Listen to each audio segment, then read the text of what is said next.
Salut la compagnie, ça y est, c'est fait. La France est qualifiée pour la phase suivante de cette Coupe du Monde. 2 matchs, 2 victoires. 2 victoires plutôt solides, il faut le reconnaître, même si la première mi-temps du Sénégal était pas terrible, enfin contre le Sénégal était pas terrible.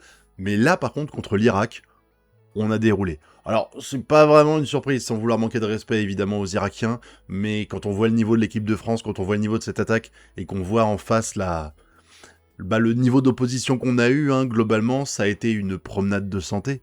Je veux dire, il y a eu 0 tir cadré de la part des Irakiens. En termes de possession de balles, je crois qu'on se balade quand même. Ils ont un peu, mais normal, ils perdent un 0 au bout de 13 minutes, donc normal qu'ils essaient d'avoir la possession. Mais on s'en est très bien sorti avec une équipe qui a été solide. Et pourtant, il y avait quelques petits changements qui avaient été effectués, notamment au milieu de terrain et en attaque. On dit au revoir à Doué et on met Barcola à la place. Le milieu de terrain, c'est Koné qui prend la place de, je crois que c'était Tchouaméni, qui était là avant. Voilà, mais au final, c'est une victoire solide. Dès la 13e minute, on a une superbe action collective avec Olysée, je crois, qui fait une passe à Mbappé, qui met un but de son mauvais pied. Mais un but, je suis même pas capable de faire celui-là avec mon bon pied. C'était une dinguerie. Alors, on peut critiquer beaucoup Mbappé, parce qu'il y a des raisons de le critiquer, mais en termes de talent pur, ce mec, c'est incroyable. Et là, il a vraiment montré toute l'étendue de son jeu face à l'Irak. Il y a même à un moment donné, il a failli passer 3-4 Irakiens en même temps, là. Dommage, il trébuche un petit peu sur le ballon, etc. Et il va pas au bout. Mais ça a été une première mi-temps solide, où on ne mène que d'un but. C'était quand même assez moyen. Et puis après, alors déjà, juste pour rire, pause fraîcheur. Ils tombent des cordes, les joueurs sont trempés et on te fait une putain de pause fraîcheur qui est en fait une pause pub, soyons clairs. Je trouve ça pathétique de pas le reconnaître. De faire croire que c'est pour les joueurs, pour les rafraîchir, etc. C'est du mensonge. C'est du mensonge. Mais bon, on a attendu 2h12 minutes pour avoir la seconde mi-temps avec un terrain qui était une pâte aux joueurs du côté de l'équipe de France. Oui, je crois que c'est ça, c'était l'attaque. C'est du côté de l'attaque, c'était une pâte aux joueurs. Les mecs, ils mettaient le pied par terre et flof, tu voyais de l'eau qui giclait et tout. C'était incroyable. J'aurais cru me voir moi jouer à l'époque dans les années 90 au foot dans mon quartier, quoi. C'était la folie de voir que un terrain de Coupe du Monde de football, on arrive à avoir. On peut pas avoir mieux, c'est triste, quoi. Mais bon, là, on va parler surtout de l'équipe en elle-même, parce que la deuxième mi-temps, elle a vraiment été impressionnante. Je trouve qu'ils ont encore plus déroulé. Déjà, t'as eu l'erreur du défenseur irakien qui rate sa passe auprès de son gardien de but. Et ce que je tiens à noter, encore une fois, c'est pas pour critiquer Mbappé que je dis ça, mais le moment où le défenseur touche la balle, on sait pas encore qui va la rater, mais où touche la balle, Dembélé, c'est déjà une fusée, il était parti sur le gardien.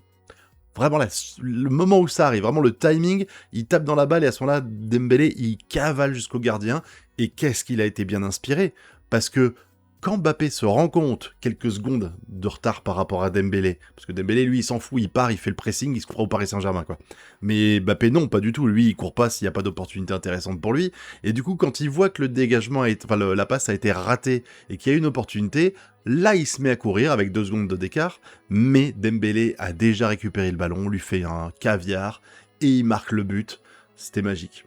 C'était magique cette combinaison entre les deux, et puis tu sentais que ça faisait du bien, parce que Dembélé, il a été beaucoup critiqué la semaine dernière, et là, le fait qu'il mette un but comme ça, en participant avec cette passe D, et après, le but qu'il va mettre grâce à la passe d'Olysée, là, à la fin du match, on va en mettre un 3e grâce à Dembélé, qui est beau en plus, il est plutôt beau le but, franchement, c'était bien pour lui.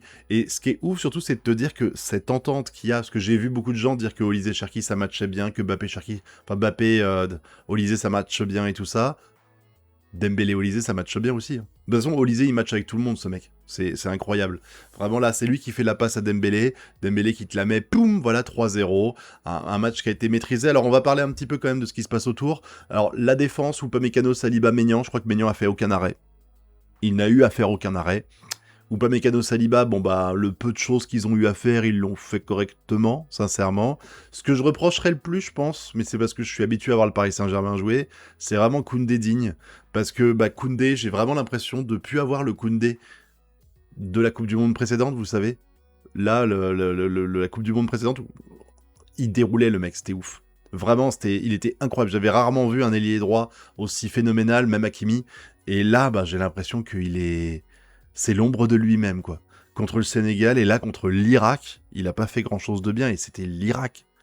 Je veux dire, ça sera comment quand il jouera l'Espagne, le Portugal, l'Allemagne, l'Angleterre, etc. Moi, ça m'inquiète beaucoup. Il a pas été bon déjà face au Sénégal, il a fait beaucoup de boulettes. Beaucoup de boulettes. Là, contre l'Irak, il continue. C'est inquiétant. Pourquoi pas laisser Zahir Emery essayer à droite? Il joue très bien en arrière droit à Paris. Il dépanne bien, et vraiment, il dépanne. C'est pas juste il dépanne, c'est vraiment, il fait le taf correctement, comme un vrai gardien, comme un vrai ailier droit, enfin, comme un vrai latéral droit. Donc, sincèrement, on pourrait le garder à ce poste-là, je trouve. Et puis Digne, alors Digne, contrairement à Koundé, il a pas mal tenté offensivement parlant, mais c'était... Alors, le Digne Barcola à gauche, c'est pas passé. Autant Dembélé, Olysée, Mbappé en centre et droite, là, ça a déroulé. Barcola à gauche, ça a vraiment pas été terrible. Et pareil, je l'ai pas vu vraiment combiner intelligemment avec Mbappé et Olysée très souvent. C'est arrivé, évidemment, mais je l'ai pas vu faire très souvent. Et je vous dis, Digne Barcola à gauche, là, ça a été assez moyen, quoi. Dean, le peu de choses qu'il a fait, des fois, t'as l'impression qu'il centrait, mais genre, il centrait à l'aveugle, donc il faisait des centres dans les pieds d'un Irakien, etc. Il y en a plein où il a fait des centres à rater et où, en fait, tu lèves les yeux, tu vois bien qu'il n'y a aucune chance que ça passe en centre à rater. C'est dommage parce que là, on s'en fout de perdre des actions dans un match comme celui-là où on gagnait déjà 2-0.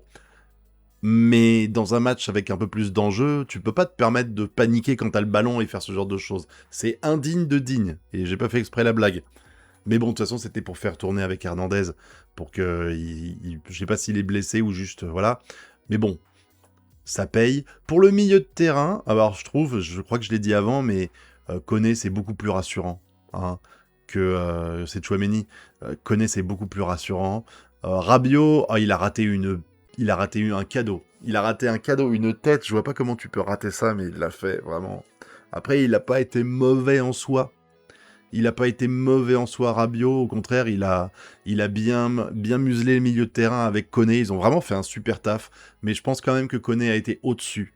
Et je pense que Rabiot peut faire beaucoup mieux. Surtout que du coup, Rabiot était plutôt porté du côté gauche. Et qu'il n'a pas apporté grand-chose non plus.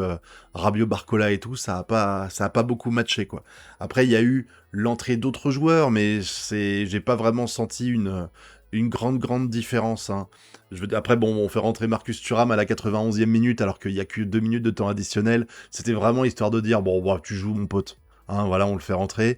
Mais c'est vrai qu'il n'a pas pris trop de risques, Deschamps, parce qu'il a attendu la 70e minute pour faire des changements. Il a fait rentrer Doué, il a fait rentrer Cherki. Ça...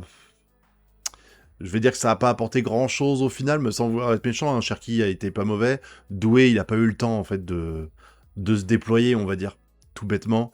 Mais bon, au final... On gagne 3-0 face à l'Irak. On a Mbappé qui met un doublé. Donc il continue. Mbappé, il a un ego. Donc quand on nourrit cet ego, il est meilleur. Donc c'est bon pour nous. On a Dembélé qui a mis un but. Grâce à ça, il va récupérer un peu la confiance. Et puis en plus, je trouve qu'il s'est mieux démerdé sur l'aile droite. Bah oui, forcément, sur l'aile droite, il peut... Normalement, il est avant-centre. Si tu lui piques la place d'avant-centre, théoriquement, il n'est pas censé être plus haut que Mbappé. Là, il peut monter à la hauteur de Mbappé, donc il peut presser l'adversaire. Et je vous dis, sans ça, il n'y aurait pas eu le deuxième but. Hein, parce que l'erreur du gardien, elle n'apporte rien si t'as pas Dembélé qui est au taquet et qui fonce la seconde où le défenseur il tape dans le ballon. Encore une fois. Voilà, c'est l'apport que fait Dembélé, les gens s'en rendent pas compte. Hein. Il y a eu une interview, je sais pas si vous avez vu, il y a eu une interview de Dembélé, enfin de Mbappé, qui parlait justement de Dembélé et il disait qu'en fait on se rend pas compte parce que ce qu'il apporte au jeu, c'est pas quantifiable en termes de chiffres. Et il disait justement, le premier but qu'il met contre le Sénégal, si vous vous en rappelez, c'est un but où Mbappé fait un appel, il y a Olysée qui fait une passe somptueuse et qui réussit à passer 4 adversaires avec sa passe, et Mbappé a dit en interview que cette passe et cet appel en profondeur, il n'aurait jamais pu le faire s'il n'y avait pas Dembélé qui avait aspiré 2 joueurs vers la gauche, qui a permis d'ouvrir le chemin pour Mbappé. Et comme il dit, c'est pas quantifiable ça. J'aime beaucoup ce genre d'analyse, vraiment. On peut critiquer ce qu'on veut de Mbappé, mais là-dessus, il a parfaitement compris le football, contrairement à tous les footix qui sont en train de te faire des comparaisons au cours de bits pour savoir qui est le meilleur entre Ronaldo, Messi, Mbappé et tout ça. Bande de boulets. Regardez les matchs, on s'en fout de savoir qui est le meilleur. C'est quoi? On est dans un sport collectif. Réfléchissez un petit peu. Bon, en tout cas, là, on a gagné 3-0. On aura le match après contre la Norvège, qui a elle aussi gagné ces 2 matchs. Du coup, ce sera pour un combat pour la première place. La Norvège, j'ai cru comprendre qu'ils allaient faire tourner un maximum. Je pense que nous aussi. Maintenant, on est tranquille. Je pense que les remplaçants de l'équipe de France sont meilleurs que les remplaçants de la Norvège, donc sur le papier, on devrait avoir un petit avantage. Haaland a carrément dit qu'il s'en foutait de ce match, et il a raison. Il a aussi dit que la France allait le gagner, on verra. Et il a aussi dit que la France allait gagner la Coupe du Monde, et ça, on espère qu'il a raison aussi sur ce côté-là. Bref, ça a été un match maîtrisé de la part de l'équipe de France, contre un adversaire qui n'a pas fait d'opposition, donc il y a aucune... Autant je trouve que Sénégal, t'avais quelques enseignements à prendre, Irak, t'en as zéro.